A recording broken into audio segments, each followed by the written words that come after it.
They refused to believe she was a pilot. That mistake cost them everything. She had flown thousands of flights, trained new pilots, and dedicated years of her life to aviation. She had worked harder than most, proving herself over and over again. But today, at her own airline's headquarters, she was told she didn't belong. As she stood at the reception desk, waiting to be let in for a meeting, two white male pilots walked right past security. No questions, no ID checks. She could have let it go, but she didn't. And what happened next? It destroyed the entire company. Stay till the end. You won't believe how this one ends. Captain Aisha Reynolds had spent over 15 years in the aviation industry. She wasn't just a pilot. She was one of the few black female captains in commercial aviation. She had flown international routes, trained younger pilots, and led flight crews through thousands of hours in the sky. But no matter how many hours she logged, how many lives she was responsible for, or how much experience she had, there were always people who looked at her like she didn't belong. She had learned to brush it off. The double takes, the skeptical glances when she introduced herself as a pilot, the passengers who assumed she was a flight attendant. It was all part of the job. It was frustrating, but she was used to it. But today, this was different.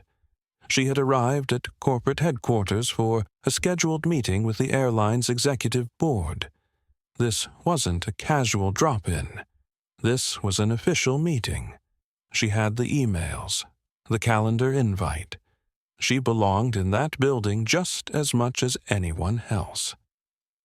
As she stepped into the lobby, the first thing she noticed was the cold, corporate feel of the space. Everything was sleek and modern, polished floors, expensive furniture, walls lined with framed pictures of smiling pilots standing next to gleaming aircraft. The kind of place where everything looked impressive, but it was clear that the chairs were meant to be looked at, not actually sat in.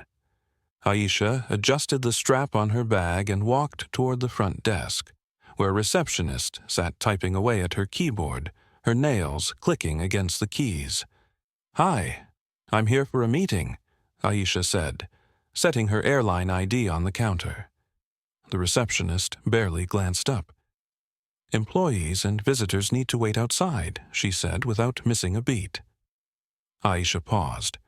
"I'm an employee," she said, her voice calm but firm. "I'm Captain Aisha Reynolds. I have a meeting with the executive board." That should have been enough. A captain showing up in uniform with an airline-issued ID. There shouldn't have been any questions. But instead of checking, instead of confirming, the receptionist simply dismissed her. "Pilots enter through the restricted access side," the woman said, still typing. "This area is for executives and staff." Aisha blinked. "I know where the pilot entrance is," she said, keeping her tone steady. "But I'm here as a guest. I have a scheduled meeting. My name should be on the list." She slid her ID closer. "You can check." The receptionist finally looked up, and in that moment, Aisha saw it. That flicker of doubt, that moment of hesitation, like she was struggling to believe what she was hearing. "I'm sorry," the receptionist said, lips pressed into a thin line.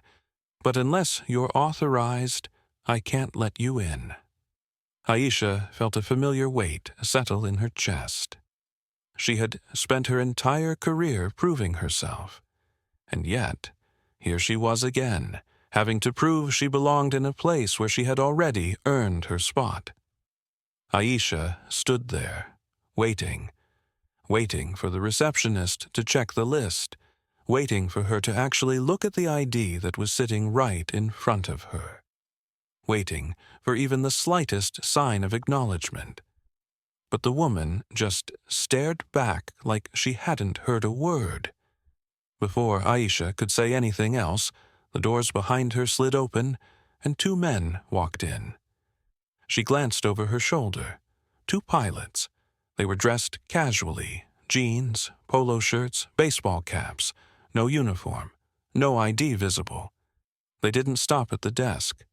They didn't pull out their employee badges. They just walked straight past like they owned the place. The receptionist barely waited a second before calling out to them. "Good morning, Captain Reynolds?" "Captain Harris." Her tone was warm, friendly, welcoming. The men barely slowed down. One of them threw a quick grin over his shoulder. "Morning," he said before disappearing toward the elevators. No ID checks, no questions, just privilege in action. Aisha turned back to the receptionist, her voice calm but firm. "I just watched you let them in without checking anything.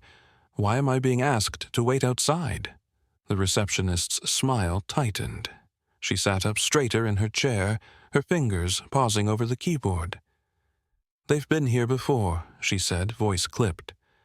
"I recognize them." Aisha let out a slow breath. "I've worked for this airline for 11 years. You don't recognize me." Silence.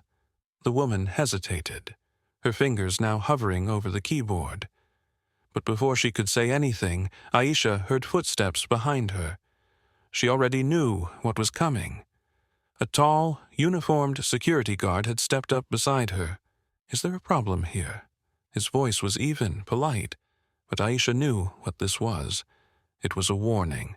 She could feel it in the way the air shifted, the way conversations in the lobby had quieted, the way people nearby were watching without watching, glancing over, then quickly looking back down at their phones. This was how it always happened. This was how power worked in places like this. They didn't need to tell her she wasn't welcome. They just made her feel it. Aisha turned slightly, meeting the security guard's gaze. "No problem at all," she said, keeping her voice calm. "I'm just trying to get to my meeting." The man didn't respond right away. His eyes flicked toward the receptionist, as if waiting for her permission to handle the situation. The receptionist exhaled sharply, then turned back to her screen like Aisha wasn't even there. The security guard stepped closer. "Ma'am," he said, voice firmer now, "if you don't have the right clearance, I'm going to have to ask you to step outside." Aisha felt the weight of his words settle over her. She had 2 choices. She could walk away, just like she had so many times before when people assumed she didn't belong. Or she could stand her ground. This time, she wasn't walking away. She locked eyes with the receptionist. "Check the list," she said, her voice steady. The woman hesitated, then sighed dramatically, rolling her eyes before clicking at her keyboard. A second passed, then another, and then, just like that, her face changed. Aisha saw it, the exact moment the receptionist realized her mistake. The woman cleared her throat. "Oh, I see you here," she muttered, barely looking up. Aisha didn't move. She just waited. "You can go in," the woman added quickly. No apology, no acknowledgement, just a begrudging admission that Aisha had been telling the truth all along. Aisha should have felt relief, but she didn't, because this wasn't relief. This was the same pattern she had seen her whole life. Doubt first, proof second, and even when they were wrong, they never admitted it. Aisha picked up her ID from the counter, sliding it back into her bag. She didn't say a word to the receptionist. She didn't look at the security guard. She just turned and walked toward the doors. But inside, something had shifted. For years, she had let moments like this slide. The questioning glances at airport security. The passengers who doubted her authority until she stepped into the cockpit. The colleagues who assumed she was new, inexperienced, unqualified, even when she had more hours in the air than they did. It had always been easier to ignore it, to keep her head down, to prove herself over and over again, and hope that one day she wouldn't have to anymore. But today, she was done. This wasn't just about her. It was about every woman, every person of color, every pilot who had ever been made to feel like they didn't belong in a space they had worked twice as hard to earn. And this time, she wasn't letting it slide. Aisha walked through the doors, but her mind was still in the lobby. She had been dealing with moments like this her entire career. People doubting her, questioning her credentials, treating her like she didn't belong. It had happened at airports, in training sessions, even on flights. But today was different. Because today, she had proof. She had seen the receptionist's face change the moment she checked the list, the moment she realized she had just humiliated a senior pilot in front of an entire lobby full of people. And instead of apologizing, she had just let her through. Like nothing had happened. Aisha's heartbeat was steady, but inside, something had snapped. She wasn't going to let this go. She wasn't going to let them sweep it under the rug, pretend it never happened, act like it wasn't part of a bigger problem. Because this wasn't just about one receptionist. This wasn't just about one moment. This was about the entire system. The way bias was baked into the culture of aviation. The way she had spent years proving herself, while others were simply assumed to be qualified. The way she had been overlooked for promotions, ignored in meetings, treated as less experienced even when she had more flight hours than the men sitting next to her. And now she had an undeniable recorded incident to add to the list. As she stepped into the executive boardroom, she knew exactly what she had to do. The meeting had already started when she walked in. The executives were seated around a long glass table, their voices calm, professional, detached. One of them was talking about a new diversity initiative, about how the airline was committed to creating more opportunities for underrepresented pilots. Aisha almost laughed. The hypocrisy was right in front of them. They could sit here and discuss policies all day, but none of it meant anything if the people at the front desk didn't even believe a black woman could be a pilot. She took her seat, forcing herself to listen. She was no stranger to these conversations. Corporate meetings where executives patted themselves on the back for making progress, while ignoring the actual reality of the people who worked for them. Aisha had kept quiet for years. She had followed the rules, stayed professional, worked twice as hard to be seen as equal. But today, she wasn't staying quiet. She wasn't waiting for things to get better. She was going to make them better. She pulled out her phone and opened her notes. She had been keeping track for a long time. Every promotion she had been passed over for. Every time a flight attendant had mistaken her for a crew member instead of the captain. Every time passengers had looked relieved when a white male co-pilot took over. She had documented it all, and now she was about to use it. The meeting continued, filled with the usual corporate jargon. The executives talked about creating a welcoming work environment, about building a culture of inclusivity, about expanding opportunities for diverse hires. Aisha listened for as long as she could stand it. Then she spoke. "That's interesting," she said, her voice calm. "Because just 20 minutes ago, I wasn't even allowed into the building." The room went silent. All eyes turned to her. She could see it immediately, the tension, the discomfort. One of the executives cleared his throat. "I'm sorry, what do you mean?" Aisha set her phone down on the table. I walked into this building, in uniform with my ID, and your receptionist told me to wait outside." The silence deepened. She let the words sink in.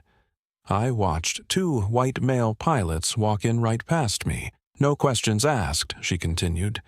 No ID checks, no hesitation. One of the executives shifted uncomfortably. That's concerning. We'll look into that. Aisha cut him off. You don't have to look into it. I have it on video. The tension in the room spiked.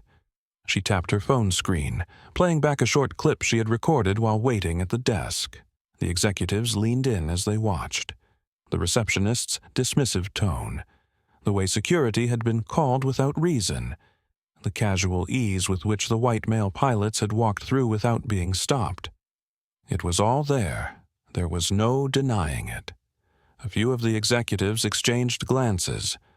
Aisha let them sit in their own silence for a moment before speaking again.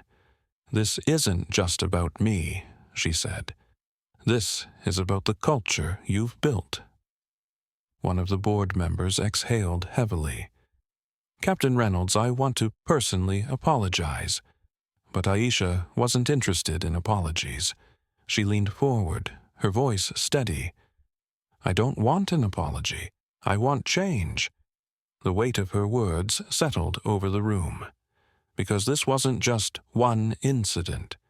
This was a pattern, a system, a culture. And now she had the proof. The executives knew this wasn't going away. And Aisha was just getting started. Aisha sat at the table, watching the executives process what they had just seen. Some shifted uncomfortably in their seats. Others scribbled notes, pretending to be busy. No one wanted to be the first to speak. She let them sit in silence for a few seconds before she spoke again. This isn't new, she said, her voice calm but firm. This has been happening for years, not just to me, but to other pilots, flight attendants, crew members. And the worst part, no one does anything about it.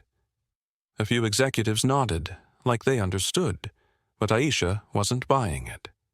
She had seen this too many times before.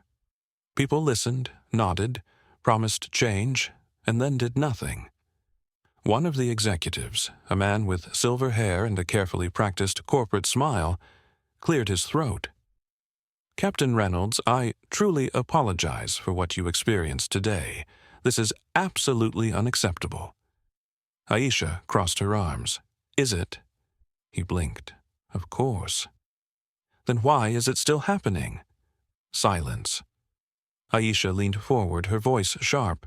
You sit in this room talking about diversity, but outside these walls, the culture of this airline hasn't changed. You can't fix what you refuse to acknowledge. The woman across from her, an executive vice president, folded her hands. We understand your frustration, and I promise you, we take these matters seriously. Aisha let out a short laugh. You take it seriously now, because you got caught. Another beat of silence. She had them exactly where she wanted them. She picked up her phone again, scrolling through the folder of receipts she had been keeping for years. Every email, every incident, every time she had been passed over for a promotion in favor of a less experienced pilot. Every report of bias she had filed. Every time a passenger assumed she was just a flight attendant, when she was actually the one flying the plane. She had it all. She turned her phone around and placed it on the table. You see this? She asked. This is proof. I've been documenting everything for years. Every conversation, every accidental oversight. Every pilot who told me they dealt with the same thing but stayed quiet because they were scared of losing their jobs. No one spoke. Aisha's voice didn't waver. This company has a pattern, a system. And today, you handed me another piece of evidence. The executives looked at each other. She could see them calculating, trying to figure out the best way to handle this before it got worse. One of them, a middle-aged man in a navy suit, spoke carefully. Captain Reynolds, we appreciate you bringing this to our attention. I can assure you that we will take immediate action. Aisha held up a hand. I'm not interested in corporate statements. I've seen this play out before. You'll issue some vague response, promise an internal investigation, maybe even fire a few low-level employees to make it seem like you're doing something. But the problem won't go away because the system is still broken. The man's mouth opened slightly, but he didn't say anything. Aisha continued, her voice unwavering. I'm not here to ask for change. I'm here to make it happen. She picked up her phone again, her finger hovering over the send button on an email draft. I have a formal complaint ready to go, she said. But this time, I'm not sending it to HR. I'm sending it to the press. The room shifted. Now she had their full attention. One of the women at the table straightened up, alarm flashing in her eyes. Captain Reynolds, there's no need to escalate this. Aisha raised an eyebrow. Escalate? She shook her head. This was already escalated the moment you let a security guard treat me like a trespasser at my own company. The silver-haired executive exhaled through his nose. We understand how upsetting this situation is, and we want to make this right. Perhaps we can arrange a private conversation. Aisha cut him off. I've done private conversations. I've done quiet meetings. I've done the let's handle this internally approach. And what happened? Nothing. The air in the room was thick with tension. She pressed forward. This isn't just about me. This is about every pilot who's been treated like they don't belong. Every black woman who's been underestimated. Every person who's worked twice as hard only to be treated like an outsider. If you won't listen behind closed doors, then I'll make sure the world hears about it. The room was dead silent. Aisha looked at the clock. This meeting is over, she said, standing up. You know where to reach me. Without waiting for a response, she turned and walked out the door. Her heart was pounding, but not with fear. With certainty. She had spent years waiting for change. Now, she was making it happen. Aisha walked out of that meeting with one goal: expose the truth. She had tried to do things the right way for years. She had followed the chain of command, filed complaints, had quiet conversations, and waited for change. But nothing ever changed.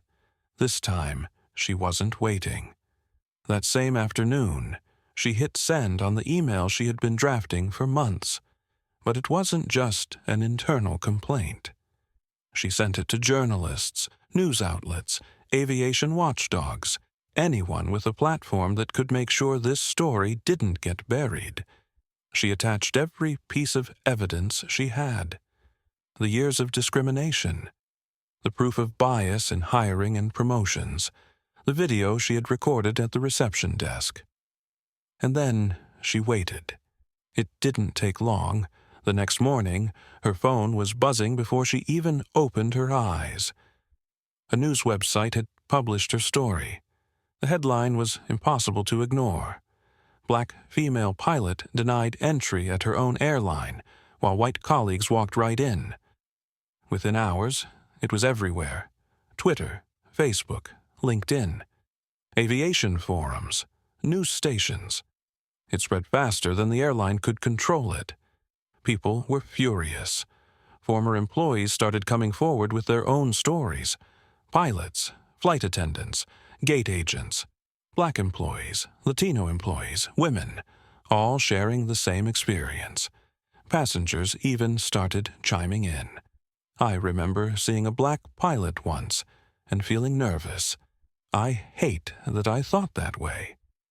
I saw a flight attendant question a black pilot while letting her white co-pilot through with no problem. It made me sick. Aisha scrolled through the comments, taking it all in. This wasn't just about her anymore.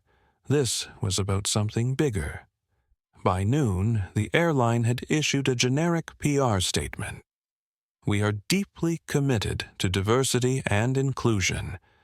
We take these allegations seriously and will be launching an internal review. It was meaningless. People weren't buying it. And Aisha knew why. Because while they were busy crafting PR-friendly responses, their own employees were leaking internal emails to the press. Emails that showed exactly how the airline handled discrimination complaints. Dismissed, ignored, covered up. The worst one was from a senior executive, sent just a few months ago. We can't be expected to babysit every diversity hire. The moment that email went public, everything changed. Sponsors pulled out. Investors started asking questions. Stock prices plummeted. This was no longer a PR issue. This was a financial disaster. The executives scrambled. They fired the receptionist. They fired the security guard. They promised new diversity training, but it was too late. No one believed them anymore.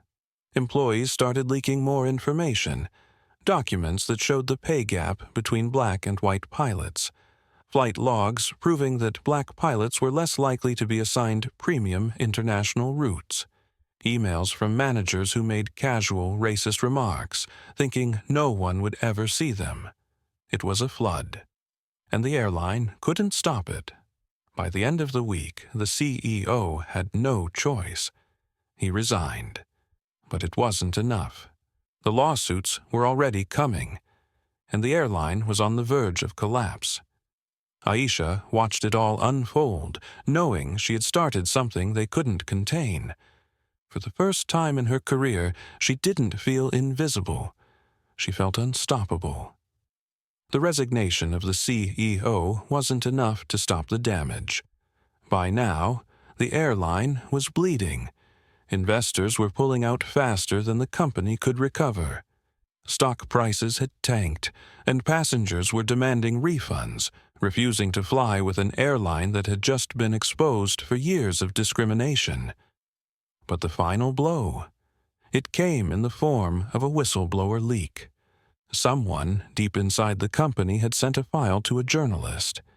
It contained hundreds of emails proving just how bad things really were. There was one email that set everything on fire. It was from a high-ranking executive, sent just a few days before Aisha's story went viral. It was short, casual, like it wasn't a big deal. Let her scream into the void. This will blow over like it always does. Except this time, it didn't. The moment that email hit the news, people lost their minds. The backlash that had already been bad became uncontrollable. This wasn't just a case of one employee being mistreated. This was proof that the entire leadership team knew about the problem and didn't care. It was over. Passengers started canceling flights by the thousands. Lawsuits piled up. Employees began quitting in protest, refusing to work for a company that had been exposed on a global stage.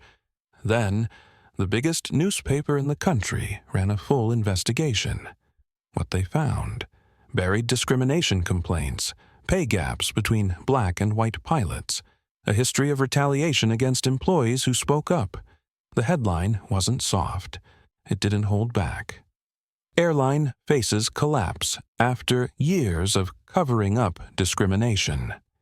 That was the final nail in the coffin. By the end of the month, the company had lost millions. By the end of the year, they had filed for bankruptcy. The airline that had dismissed Aisha, the company that had ignored her voice for years, was gone. But Aisha, she was just getting started. Because she hadn't fought this battle just for herself. She had fought it for every underrepresented pilot, every woman who had been doubted, every employee who had been told to just accept the way things are. She used her settlement money to start something bigger, a program that helped young black pilots enter the industry, a fund that provided legal support for employees facing discrimination, a mentorship program for women and people of color in aviation, so that no one else would have to go through what she went through alone. Months later, Aisha stood in a packed conference hall, looking out at the faces in front of her. Men, women, young pilots, veterans in the industry, people who had been overlooked, underestimated, people who were finally being seen. She took a deep breath. For years, I believed that if I kept my head down, worked twice as hard, and proved myself over and over again, things would change. She paused, letting the words settle. But I learned the hard way. Silence doesn't fix broken systems. The room was silent, hanging onto every word. When one of us speaks up, we give others the courage to do the same. And when enough of us stand together, we don't just change a company, we change an industry. A ripple of agreement spread through the crowd. This wasn't just a speech. This was the start of something bigger. Aisha didn't just bring down an airline. She changed the future of aviation, and she was just getting started. Aisha's story wasn't just about one airline. It was about every person who has ever been overlooked, doubted, or dismissed. It was about people who worked twice as hard, only to be questioned twice as much. And it was about the power of speaking up. Because for years, Aisha had stayed silent. She had waited for things to change. But change doesn't happen when we stay quiet. It happens when we demand better. Her fight wasn't easy. She faced backlash. She lost opportunities. She was told she was causing trouble. But in the end, she won. She didn't just bring down an airline. She forced an entire industry to take a hard look at itself. Because after her story went viral, other airlines took notice. New policies were created. Companies that had ignored complaints for years were forced to take action. And most importantly, Aisha's voice inspired others to come forward. Pilots, flight attendants, employees in industries far beyond aviation. They realized they didn't have to accept injustice. They didn't have to let things slide. They had the power to create change. And now, that power is in your hands, too. Have you ever been in a situation where you felt underestimated or ignored? Tell your story in the comments. Let's talk about it. If you've ever seen injustice and thought, that's just the way things are. If you've ever wanted to speak up but felt like your voice wouldn't matter, let this be your reminder. Your voice matters. The more people who speak up, the harder it becomes for the world to ignore. What would you have done in Aisha's situation? Drop your thoughts below. So don't let them ignore you. Stand up. Speak out. Demand better. Because change doesn't happen when we stay silent. It happens when we refuse to be ignored. If you believe in standing up for what's right, hit that like button so more people see this. Share this video with someone who needs to hear this message. And if you love stories like this, make sure to subscribe and turn on notifications so you never miss an upload. Thank you for watching. Let's keep this conversation going.